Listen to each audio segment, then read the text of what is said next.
So today I'm going to talk about groundwater. Groundwater is an often overlooked resource. In fact, it's often considered the invisible resource hidden beneath our feet. While groundwater may be stored under our feet, when it comes to the surface, it provides more than 50% of the global population with drinking water. It also provides about 40% of the water used for irrigation. This map here shows irrigated area serviced by groundwater. And the dark blue and black areas are heavily serviced by groundwater. Now, there are a few countries that really stick out on this map. So China, India, and the United States. Today, I'm going to focus my talk on the United States. The United States is a country that's rarely thought about as having concerns about access to water. Now, there's no doubt that groundwater is an important resource. There's also no doubt that we are overusing groundwater in many places throughout the United States, and this is leading to groundwater depletion. Now, there are many undesirable impacts from groundwater depletion, such as land subsidence and saltwater intrusion, and these undesirable impacts have been studied extensively. But there's one manifestation of groundwater depletion that has not been studied beyond media attention, and that's groundwater wells running dry. So when does a groundwater well run dry? Well, a groundwater well runs dry when water levels decline so significantly that it's no longer possible to pump water to the surface. And this affects the ability of somebody to access water. So until recently, well drilling was rarely studied, and as a result, it was very difficult for us to understand where people's wells were vulnerable to running dry.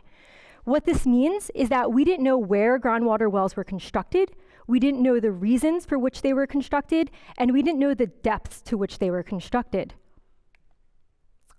This map here shows more than 50 different state and sub-state agencies. Together, we worked with these agencies to pull together information about groundwater well reports so that we could map where groundwater wells were constructed across all of the United States. Groundwater well reports allow us to understand where groundwater wells have been constructed. This map here shows 11.8 million groundwater wells, where each of those tiny gray dots indicates a well that was constructed and reported between 1950 and 2015. Groundwater well reports also tell us information about the reasons for which groundwater wells were constructed. So if we categorize all those reasons into 3 broad categories, we find that the majority of groundwater wells were constructed for domestic or municipal purposes. About 15% were constructed for irrigated agriculture, and the remaining 2% for industrial purposes. Groundwater well reports also tell us information about the depths to which groundwater wells were constructed. So this map here shows the depths. The light blue indicates shallow groundwater wells, the dark blue indicates deep groundwater wells. On average, in the United States, groundwater wells were about 60 meters deep. For reference, this is about the height of a 4-story house. So now, while some of the patterns that you're seeing here are the result of jurisdictional boundaries, what we also have here is the fact that groundwater well depths give us a lens into the subsurface. So what we're able to see is actually these patterns that are more linked to aquifers or geologic units where groundwater is stored. Using this information about groundwater wells and then linking it back to information about groundwater levels, we can then assess where groundwater wells are vulnerable to running dry. And doing this, we found that up to 1 in 5 groundwater wells are at risk of running dry should groundwater levels decline by only a few meters. So unfortunately, the majority of these groundwater wells are actually clustered in rural agricultural areas.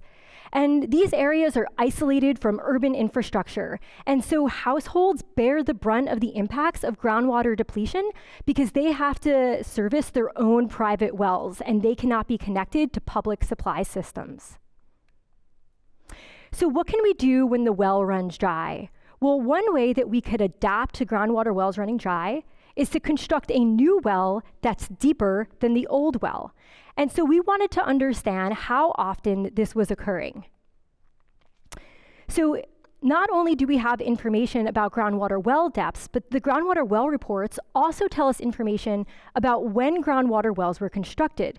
So as a result, we could actually look at a time series of well depths.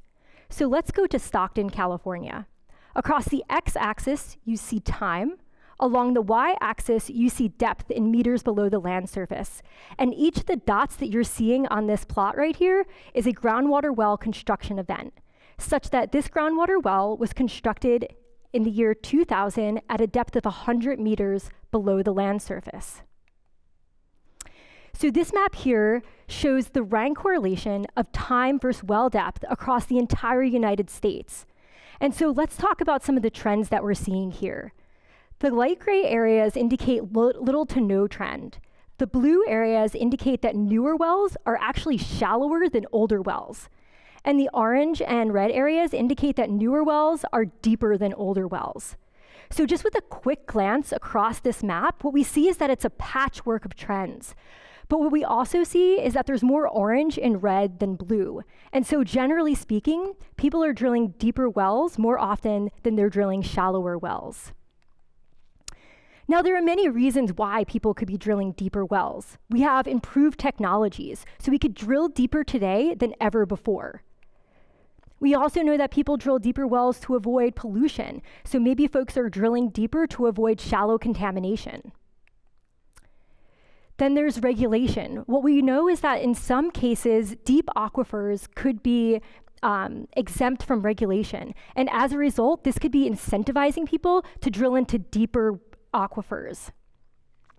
And lastly, people could be drilling deeper for reasons of water quantity. So they could be in search of higher yields, or they could be drilling deeper because their groundwater well ran dry. And it's this latter reason that's especially salient for this work. So we wanted to know, are new wells deeper where water levels are declining? So to do this, we needed to pair two different data sets. The first data set is the groundwater well reports. That's the data that we've been talking about throughout the whole beginning of this presentation. The second data set is monitoring wells. Monitoring wells tell us information about groundwater levels over time.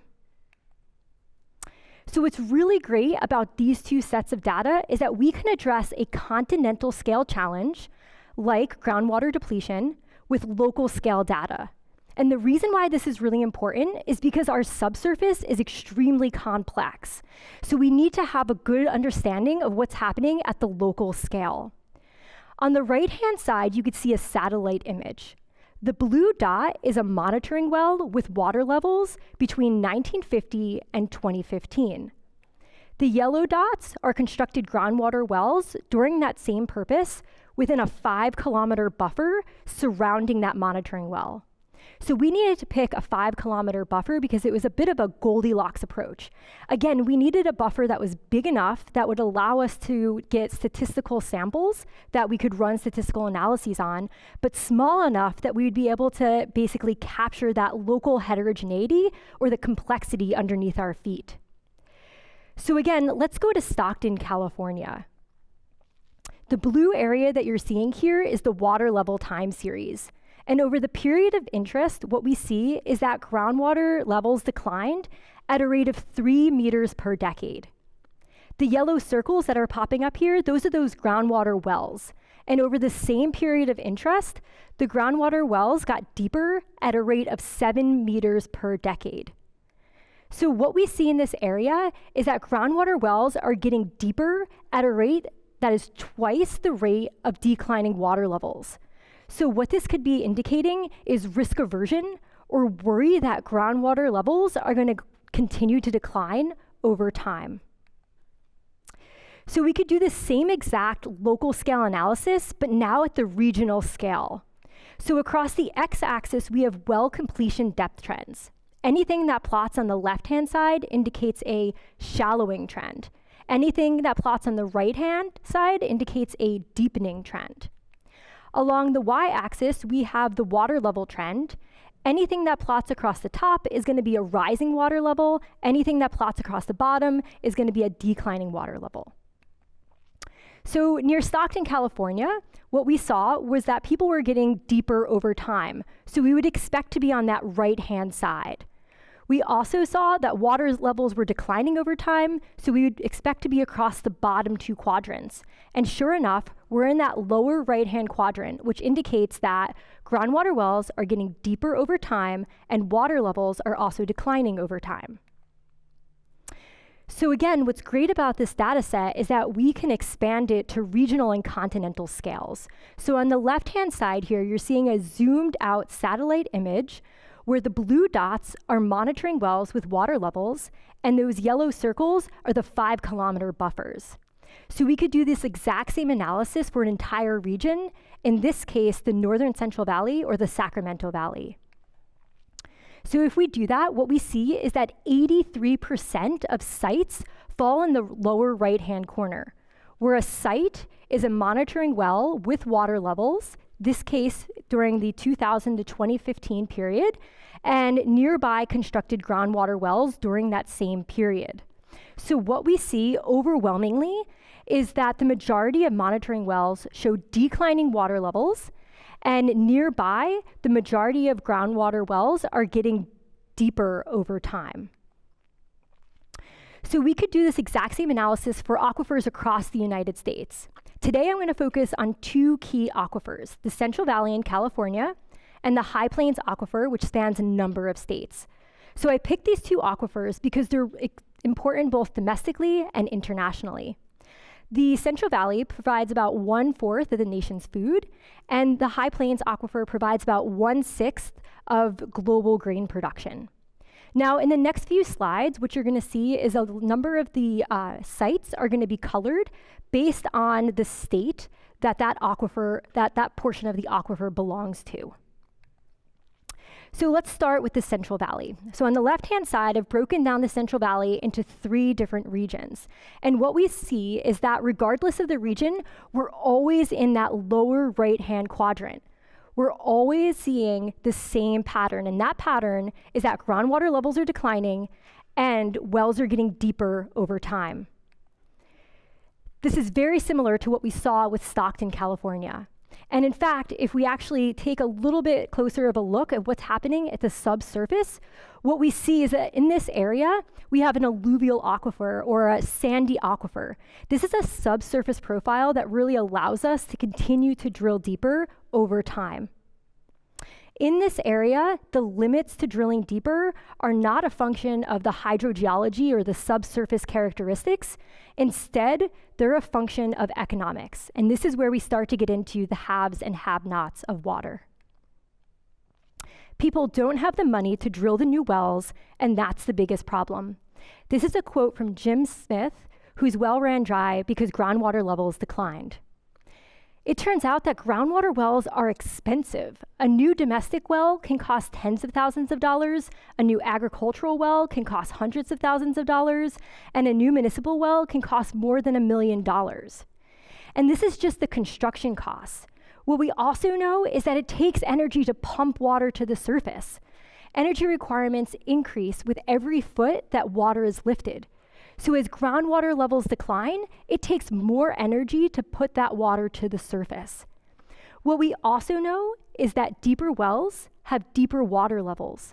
So the combination of declining groundwater levels plus deeper wells means that it's actually going to take more energy to pump that water to the surface. So again, when we talk about California and we talk about the Central Valley, the limits to drilling here are less based on the characteristics of the subsurface and more because of economics. So if we move eastward to the High Plains Aquifer, the first thing that should point out is the fact that we don't see those exact same patterns that we saw in California. We see that sites are really scattered across the different quadrants. Now, while the northern High Plains and the central High Plains are interesting, today I want to draw your eyes to the southern High Plains. So what you probably notice here is that the majority of the sites are scattered across the bottom 2 quadrants. That indicates that groundwater levels are declining. But what we also see is the fact that they're scattered across both bottom 2 quadrants. It means that declining groundwater levels are not always met by deeper drilling. So again, in the southern High Plains, what we're seeing is that there's declining groundwater levels, but wells are both shallowing and deepening. So in this area, the subsurface does not support deep wells. In this area, deep groundwater is of low quantity. So again, if we look at the lithology or the subsurface characteristics, what we see is, yes, there's some sand and there's some gravel, but primarily we have low permeability rock layers. This basically means that we have low quantities of groundwater in this area. To make matters worse, below that bottom low permeability rock layer, the groundwater is of low quality. The groundwater happens to be brackish or salty. So here what you're looking at is the fact that the older well is shallower, so it's still accessing that fresh water, where the newer well is deeper, and you see that it's actually gone beyond that transition zone to some brackish and salty water. And it turns out that as you get deeper underneath the subsurface, the groundwater tends to get saltier.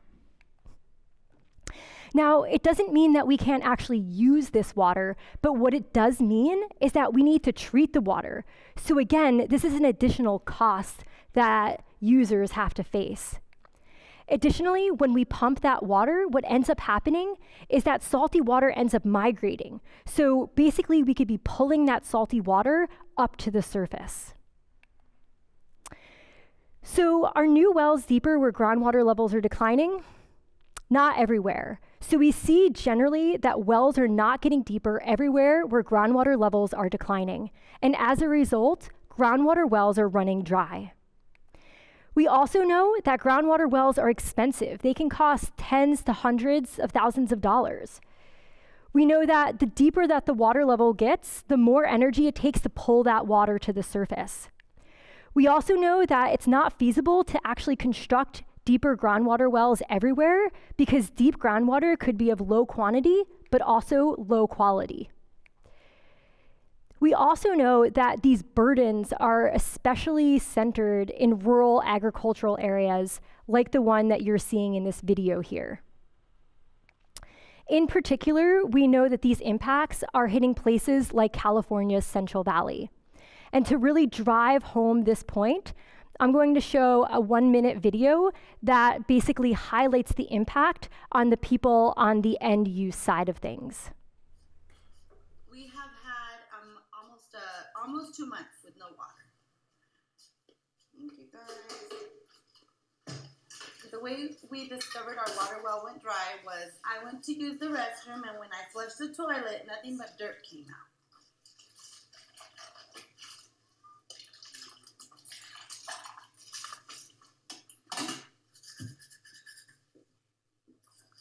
The drought, it's not only affecting, the farmers or anything like that. We're feeling the drought. It's happening to us. Okay, you could drink some now. Okay.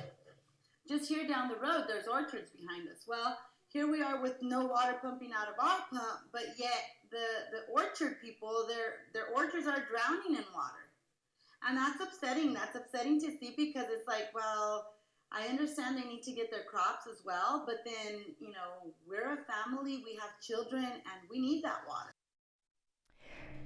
So it's this last theme that I really want to focus on for the next few slides. What we see in California is that agricultural wells are deeper than domestic wells.